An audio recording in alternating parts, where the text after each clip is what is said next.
میں ایسا سچا میں نے کبھی نہیں دیکھا ہے. تو لوگوں نے پوچھا مانتے کیوں نہیں؟ کہا سرداری کا مسئلہ ہے، مشکل ہو جائے گا.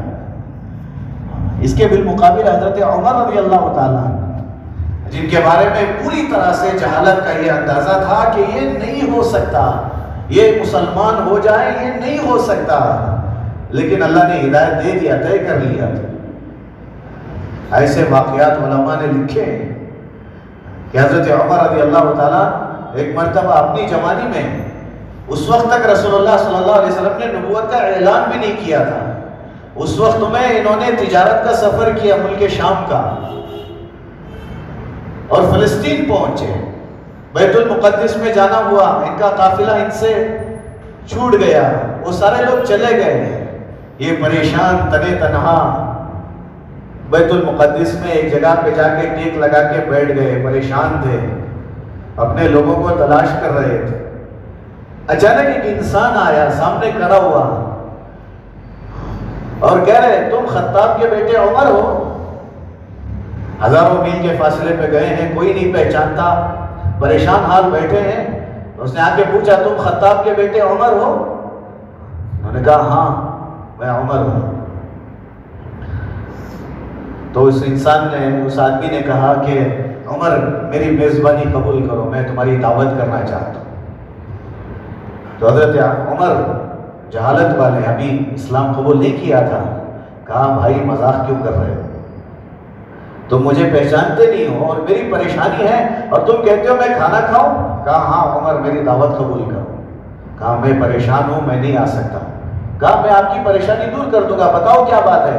کہا میرا قافلہ مجھ سے چھوٹ گیا ہے.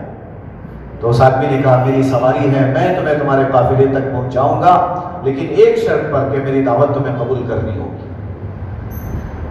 حضرت عمر رضی اللہ تعالیٰ نے کہا چلو ٹھیک ہے. بیٹھے کھانے سے فارغ ہوئے تو وہ آدمی اپنے پاس ایک دستاویز لا کے حضرت عمر کے سامنے رکھا. حضرت عمر کہنے لگے یہ کیا ہے؟ کہا اس پہ تم دستخط کرو، اپنی مہر لگاؤ. کہا یہ کس چیز کی ہے؟ کہا یہ اس بات پر تمہاری مہر لے رہا ہوں کہ جب تمہاری حکومت ہمارے ان ملکوں میں آئے گی اس وقت میں تم میری زمین پر ٹیکس نہیں لگاؤ گے، تم تاوان نہیں لگاؤ گے. حضرت عمر نے کہا تمہیں پتہ ہے میں کون ہوں؟ میرے ابو خطاب مجھے اونٹ چرانے کے لیے بھیجتے ہیں اور میں ان کو صحیح سے چرا نہیں پاتا تو روزانہ تھپڑ کھاتا ہوں. وہ کہتے ہیں کہ عمر تیری زندگی کا کیا ہوگا، اونٹ سنبھالے نہیں جاتے تجھ سے، تم ایسے کیوں مذاق کر رہے ہو؟ تو اس نے کہا مذاق میں ہی کر دو. حضرت عمر رضی اللہ تعالیٰ مان گئے اور دستخط کر دی. زمانہ گزرا، واپس آئے، لوگ مشورہ کر رہے ہیں رسول اللہ صلی اللہ علیہ وسلم کو ختم کرنے کا. تو سارے لوگوں کی اشارہ ہے کہ عمر کرے گا، اس کے علاوہ کسی میں ہمت نہیں ہے. نبی کا سر کاٹنے کے لیے جس کا انتخاب ہو رہا ہے، آسمانوں میں اس کے ہدایت کے فیصلے ہو گئے. یہی کہتے ہیں سارے لوگ کہ بس عمر ہی کر سکتا ہے، کیونکہ اتنی زیادہ سختی تھی حضرت عمر رضی اللہ تعالیٰ کے سلسلے میں. تاریخ میں یہ بات لکھی ہوئی ہے کہ جو انسان اپنی بچی کو تیار کر کے لے جا کے گڑھا کھود کے اندر رکھنے کی ہمت نہیں کرتا، کیونکہ باپ ہے، محبت پیدا ہو جاتی تھی، اسے لے کے واپس آتا تو حضرت عمر اسے تانا دیتے تھے کیسا بزدل انسان ہے، اپنے ہاتھ سے ایک منحوس چیز کو دفن نہیں کر سکتا، اتنی سختی تھی. تو سارے لوگوں نے کہا عمر ختم کرے گا. حضرت عمر نے بھی کہا میں ختم کروں گا. ہاتھ میں تلوار بھی ہے، سر لینے کے لیے جا رہے ہیں، کتنی شکلیں ہیں جس میں نظر آتا ہے کہ یہ کبھی مسلمان نہیں ہوگا، لیکن انہوں نے گھٹنے ٹیک کے اشہد ان لا الہ الا اللہ پڑھا ہے. زمانہ گزر گیا رسول اللہ صلی اللہ علیہ وسلم کا، حضرت عمر خود بھول گئے. حضرت ابوبکر رضی اللہ تعالیٰ کی خلافت کا دور گزرا، حضرت عمر کے ذہن میں نہیں ہے. جب حضرت عمر رضی اللہ تعالیٰ کا دور آیا، 22 لاکھ مربع میل پر حکومت ہو گئی ہے، لیکن ابھی فلسطین پر فتح نہیں ہوئی تھی. اپنے قافلوں کو روانہ کیا، یہ لوگ وہاں پہنچے تو وہاں کے پادریوں نے یہ کہا کہ ہم ایک شرط پر، ہم جنگ کرنا نہیں چاہتے، بیت المقدس کی چابیاں ہم آپ کے حوالے کر دیں گے، بس ایک شرط ہے کہ آپ کا امیر المومنین یہاں آئے. کہا ہم خط لکھتے ہیں. حضرت عمر رضی اللہ تعالیٰ کو خط لکھا گیا. حضرت عمر رضی اللہ تعالیٰ تیار ہوئے تو اپنے ساتھ ایک غلام کو لیا، اسلم جن کا نام تھا. ایک ہی سواری ہے، ہم باری باری سوار ہوتے ہیں، کبھی تیری باری کبھی میری باری، تو سوار ہوتے ہوتے سفر طے کرتے کرتے بیت المقدس کے قریب پہنچے اور باری تھی اسلم کے سوار ہونے کی اور حضرت عمر کے نکیل پکڑنے کی۔ غلام کہہ رہے ہیں امیر المومنین یہ تو مذاق ہو جائے گا، سارے لوگ آپ کا انتظار کر رہے ہیں اور میں اوپر بیٹھا رہوں اور آپ نیچے میرے سواری کی نکیل پکڑ کے چلتے رہیں، یہ اچھا نہیں لگتا۔ تو کہنے لگے پھر انصاف کس چیز کی؟ انصاف کسے کہتے ہیں؟ تیری باری ہے تو بیٹھنا۔ اب لے کے جب اندر گئے تو وہاں کے پادری انتظار کر رہے ہیں کہ مسلمانوں کے امیر المؤمنین آ رہے ہیں جن کی اس وقت میں پوری دنیا میں دبدبا ہے، جو عمر کو دیکھنے کے لیے ترس رہے ہیں۔ حضرت عمر رضی اللہ تعالیٰ نکیل پکڑ کے اندر آ رہے ہیں، لوگوں نے سیدھے اس غلام سے ملنا شروع کیا۔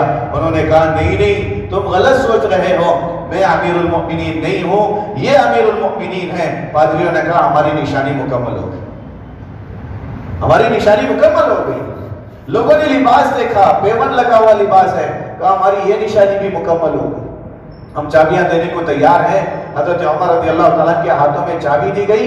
عجیب اتفاق ہے، زمانے جاہلیت میں جہاں حضرت عمر نے ٹیک لگا کر بیٹھے تھے اسی جگہ پہ جا کے بیٹھ اور یاد کر رہے ہیں، مجھے یاد پڑتا ہے کہ میں یہاں کبھی بیٹھا ہوں، ایسا یاد پڑتا ہے۔ سوچ رہے ہیں ایک بوڑھا انسان دو آدمیوں کے سہارے گھسٹتا ہوا آ کر کھڑا ہوا اور پوچھ رہا تھا کیا تم خطاب کے بیٹے عمر ہو؟ تو حضرت عمر سوچ رہے یہی آواز میں نے سنا ہوا لگ رہا ہے۔ دیکھو ہدایت کے فیصلے اللہ نے کب کیے، اس لیے ہماری صلاحیت کی بنیاد پر ہمیں ہدایت نہیں ملی ہے، یہ تو طے، اور ہماری عقل کی بنیاد پر بھی ہمیں ہدایت نہیں ملی، ورنہ اگر کسی اور گھرانے میں پیدا ہو چکے ہوتے تو آج بھی اپنے ہاتھوں سے بنائے ہوئے بتوں کو لے کر ہم ناچتے ہوئے پھر رہے ہوتے اور اللہ پر سوال اٹھانے کا ہمیں کوئی حق نہیں تھا۔ لیکن اللہ نے ہمیں ہدایت دے دی، اسی لیے علماء نے لکھا ہے کہ ہدایت والی نعمت پر شکر ہے، تکبر بالکل بھی نہیں۔ اللہ تیرا شکر ہے، تو نے دے دیا، تو نے راستہ بتایا ہے، تیرا شکر ہے، اگر تو نے نہ دیا ہوتا تو ہمارا کیا ہوتا۔ اور ہدایت والی نعمت پر تکبر تو بالکل بھی نہیں ہے۔ عبداللہ اندلسی گزرے ہیں، حافظ حدیث ان کو کہا جاتا ہے، 1,00,000 حدیثیں ان کے سینے میں محفوظ تھیں۔ راستے سے جاتے ہوئے صرف عیسائیوں کے گھروں کے اوپر اس نشان کو دیکھا تھا، پھر کہا تھا یہ کتنے بے وقوف ہیں، یہ کس کی عبادت کر رہے ہیں۔ اللہ نے آزمائش کر ڈالی، کہا تیری عقل کی وجہ سے تم ایمان میں آئے ہو۔ اللہ نے ایسے آزمائش میں ڈالا کہ ساری حدیثیں ذہن سے چلی گئی، ایسے آزمائش میں ڈالا کہ سارا قرآن ذہن سے نکل گیا۔ جس عصے پر ٹیک لگا کر حدیث پڑھا کرتے تھے اس عصے کو لے جا کر خنزیر چڑھا رہے تھے۔ اس لیے علماء نے لکھا کہ ہدایت پر تکبر تو بالکل بھی نہیں ہے۔ اللہ تیرا شکر ہے تو نے، اس لیے بار بار مانگنے کو کہا گیا کہ یہ سورۃ فاتحہ میں رکھی گئی کہ ہر نماز میں مانگو کہ اللہ ہدایت والا راستہ چاہیے، صراط مستقیم چاہیے۔ حضرت عمر رضی اللہ تعالیٰ پریشان ہیں، دیکھ رہے ہیں، تو اس بوڑھے انسان نے اپنے اس تجاویز کو اٹھا کے حضرت عمر کے حوالے کیا۔ حضرت عمر رضی اللہ تعالیٰ دیکھ کر کہہ رہے اچھا یہ آپ ہیں؟ اس زمانے کو یاد کیا جب مسلمان بھی نہیں ہوئے تھے، یہاں بیٹھے تھے، میزبانی قبول کی اور کھایا بھی، اور یہ ایسے ہی مذاق سے لکھا تھا، خود ان کے خیال میں نہیں تھا کہ اتنی حکومت آئے گی کہ بیت المقدس کو فتح کریں گے، اور پریشان ہیں۔ انہوں نے کہا عمر وعدہ پورا کرو، تم نے کہا تھا میری زمینوں پر تم قبضہ نہیں کرو گے۔ حضرت عمر رضی اللہ تعالیٰ نے صحابہ کو جمع کیا اور پوچھا کیا کیا جائے؟ صحابہ نے تب کہا کہ عمر وعدے کو پورا کرنا پڑے گا، یہی تو ہماری تعلیمات ہیں۔ حضرت عمر نے فرمایا تمہاری زمین پر ہمارا کوئی قبضہ نہیں ہے۔ اس بوڑھے انسان نے کہا اشہد ان لا الہ الا اللہ واشہد ان محمد رسول اللہ، کہا یہ تیری یہ بات مجھے ایمان پر لاتی ہے، اور رہا مسئلہ میری زمینوں کا یہ میں مسلمانوں کے حوالے کرتا ہوں۔ حضرت عمر رضی اللہ تعالیٰ بھی سوچنے میں مجبور ہے کہ اللہ میں کہاں تھا، تجارت کے غرض سے یہاں آیا، میرا قافلہ چھوٹا، میرے خیال میں بھی نہیں تھا کہ یہ انسان مجھے پہچانے گا، لیکن یہ کیسے پہچان گیا؟ اس نے مجھے کھانا کھلایا، منزل تک پہنچایا، اور یہ سوچ رہا ہے کہ میں دوبارہ آؤں گا اور فتح اور بادشاہ بن کے آؤں گا۔ یہ ساری اپنی تجاویز پر دستخط بھی لے رہا ہے۔ حضرت عمر نے پوچھا کہ میاں یہ تو بتاؤ کہ بات کیا ہے؟ اس نے کہا میں آسمانی کتابوں کو پڑھا ہوا ہوں، میں نے تورات اور زبور میں لکھا ہوا دیکھا ہے کہ نبی آخر الزمان آئیں گے، ان کا یہ حلیہ ہوگا اور ان کے ساتھی ہوں گے ابو بکر، عمر اور دیگر صحابہ کا ذکر کرتے ہوئے کہا کہ ان کی یہ شکلیں ہوں گی۔ پڑھ کر میں باہر نکلا، میں نے دیکھا وہ شکل مجھے نظر آ رہی ہے جو میں نے تورات میں پڑھی ہے، اس لیے میں تمہارے پاس آ گیا۔ ہدایت اگر اللہ نے طے کر لی ہے نا، پھر اللہ اٹھا لے۔ ابو جہل کتنا سخت انسان تھا، رسول اللہ نے فرمایا موسیٰ علیہ السلام کو فرعون نے جو تکلیف دی ہے اس سے زیادہ اس نے مجھے ستایا۔ فرعون و ہادی الامہ کہا ابو جہل کو، لیکن جب ان کے بیٹے مسلمان ہوتے ہیں، اکرمہ رضی اللہ عنہ مسلمان ہونے کے لیے آتے ہیں، رسول اللہ صلی اللہ علیہ وسلم کہتے ہیں دیکھو اکرمہ آ رہا ہے، ہمیں اس کے استقبال کے لیے جانا ہے۔ رسول اللہ اپنے دشمن کے بیٹے کے استقبال کے لیے نکلتے ہیں اور اپنے صحابہ کو تاکید کرتے ہیں کہ دیکھو یہ ابو جہل کا بیٹا ہے، کبھی اس کے باپ کو برا بلا مت کہنا، اس کو تکلیف ہوگی۔ کیا تعلیمات ہیں رسول اللہ صلی اللہ علیہ وسلم نے کہا، اس کے باپ کے کفر کا ذکر بھی مت کرنا۔ یہ کتنے شدت سے کفر اختیار کیا ہوا تھا کیونکہ اس کا بیٹا مسلمان ہے، اسے تکلیف ہوگی۔ اس لیے علماء نے بڑی وضاحت سے یہ بات لکھی ہوئی ہے کہ ہدایت کا جو تعلق ہے ایصال الی المطلوب، یہ صرف اللہ سے تعلق رکھنے والی چیز ہے۔ گزشتہ آخر میں نے ایک سوال رکھا تھا کہ اللہ نے ہمیں مسلمان بنایا، ہدایت ہے، اللہ نے ایمان والا بنایا، ہدایت ہے، اللہ نے نماز پڑھنے والا بنایا، ہدایت ہے، اللہ نے قرآن سننے اور سمجھنے والا بنایا، ہدایت ہے، اللہ نے روزہ رکھنے والا بنایا، ہدایت ہے۔ کتنی ساری چیزیں ہیں جو ایمان سے تعلق رکھنے والی ہم سے جڑی ہوئی ہیں، لیکن پھر بھی بار بار ہدایت کا ہم سوال کیوں کرتے ہیں؟ ہر نماز میں چاہے تابع اس امام کے ہو یا سنتوں ہو یا نوافل ہو، جس میں ہم اللہ سے کہہ رہے ہوتے ہیں اہدنا الصراط المستقیم، اہدنا الصراط المستقیم، یہ بار بار کیوں؟ جب دیا ہوا ہے اللہ نے یہ ساری چیزیں دی ہوئی ہیں تو پھر بار بار ان چیزوں کا مکرر سے ہمارا ہر بار اسی چیز کا سوال کیوں کروایا جاتا ہے؟ یہ سوال گزشتہ ہم نے رکھا تھا، علماء مفسرین نے بڑا پیارا جواب لکھا کہ ہدایت تو ملی ہے، یہ بار بار سوال ہدایت پر ثابت قدم رہنے کے لیے۔ کتنے لوگ ایسے ہیں ہدایت ملی تھی لیکن مرتے مرتے کافر ہو کے مرے، ان کے پاس ان کا ایمان نہیں تھا۔ اور کتنے لوگ ایسے ہوں گے قیامت کے دن جن کو اٹھایا جائے گا، مرے تھے تو لوگوں نے ان کو نہلایا بھی، کفن پہنایا بھی، ان کی جنازے کی نماز بھی پڑھی، قبرستان میں دفنایا بھی گیا، لیکن علماء نے بتایا کہ وہ عیسائی اور یہودیوں کے قبرستان میں اٹھے گے۔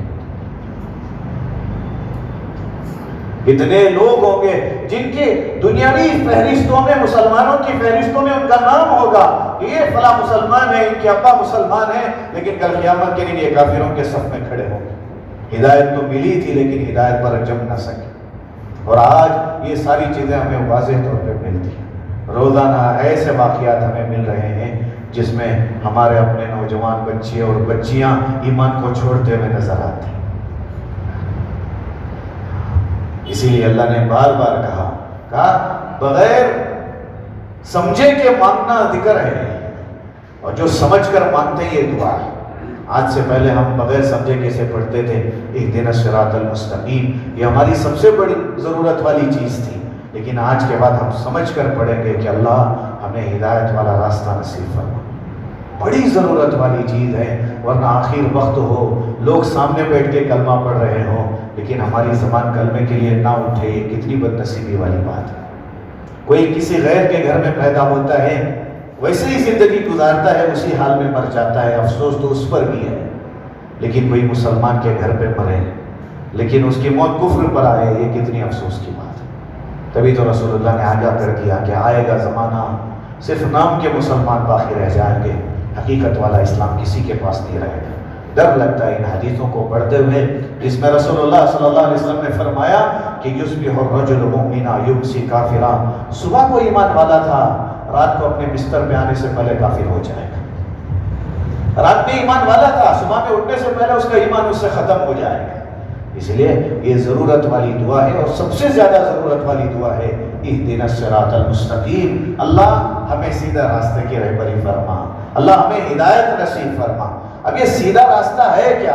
صراط مستقیم، اس کی وضاحتیں کئی ہو سکتی ہیں، لیکن اللہ نے ہمارے لیے آسان کر دیا کہ صراط مستقیم کیا ہے، یہ آگے کی آیت میں اللہ نے ہمیں بتا دیا، یہ اللہ کا احسان ہے، ورنہ گمراہی کے راستے پہ چلنے والے بھی سمجھتے کہ ہم سیدھے راستے پر ہیں، بھٹکے ہوئے بھی یہی سمجھتے کہ ہم سیدھے راستے پر ہیں۔ سیدھے راستے پر کون ہے؟